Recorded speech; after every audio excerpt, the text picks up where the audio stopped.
हाँ, मैं इंग्लैंड से आई हूँ। जो लोग आपसे पिस्तानों वगैरह के बारे में बातें करते हैं उनका जवाब न दिया करें।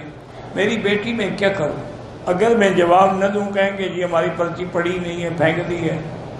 और अगर जवाब दें तो फिर यही होता है कि अब वो कहती है, मुझे बेटी बेचारी कहती है कि पिस्तान क्या होता है। बहरहाल हम कोशिश तो करते हैं कि उनको शर्मिंदा करें कि ऐसे न पूछें आइंदा। बाकी अल्लाह के हाथ में, पूछना तो पड़ता है, जवाब भी देना पड़ता है। एक आदमी 8 हज को पाकिस्तान से आएगा तो वहीं से हज इफराद का एहराम बांध के आ गया। वैसे मेरी बेटी ऐसी बातें पूछना जो है वो शरीयत के खिलाफ नहीं है।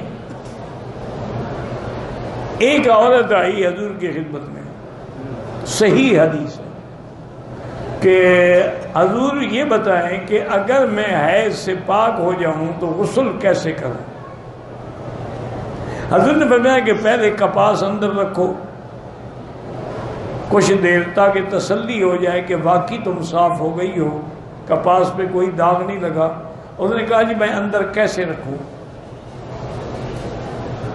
अब ऐसी बातें अल्लाह के नबी से भी पूछते हैं।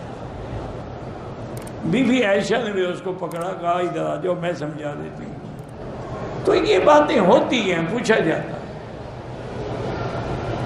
हत्ता कि सही हदीस में है, एक आदमी ने, मक्के का आदमी था, उसने अंसारी लड़की से शादी की। यानी लड़की मदीने मुनव्वरा के अंसार की थी, शादी करने वाला मक्के का मुहाजिर था। मियाँ बीवी जब रात को इकट्ठे हुए तो अब वो बीवी को कहा ऐसे लेट जाओ, खड़ी हो जाओ, ऐसे बैठ जाओ, ऐसा। उसने कहा क्या कहते हो तुम? हम तो सिर्फ सीधा सो के जिमा कराती हैं। उन्होंने कहा ये क्या मतलब है जब शरीयत में? उन्होंने कहा नहीं, बिल्कुल हजूर से पूछेंगे फिर उसके बाद जैसे तुम्हारी मर्जी आए करना। उन्होंने कहा ठीक है। सुबह को हजूर की खिदमत में आए, उन्होंने पूछा, उन्होंने बताया कि हाँ बस औरत का पिछला हिस्सा इस्तेमाल न करो, बाकी तुम्हारी मर्जी है, खड़े होके, बैठ के, लेट के, जो चाहो करो। फातू हर सकुम अन्ना शेख। तो ये मेरी बेटी ऐसे मसले होते हैं, कोई इसमें ये बात नहीं है कि मैं क्यों जवाब देता हूँ, ये देना पड़ेगा, वरना वो तो सारी जिंदगी भर चूसते रहेंगे।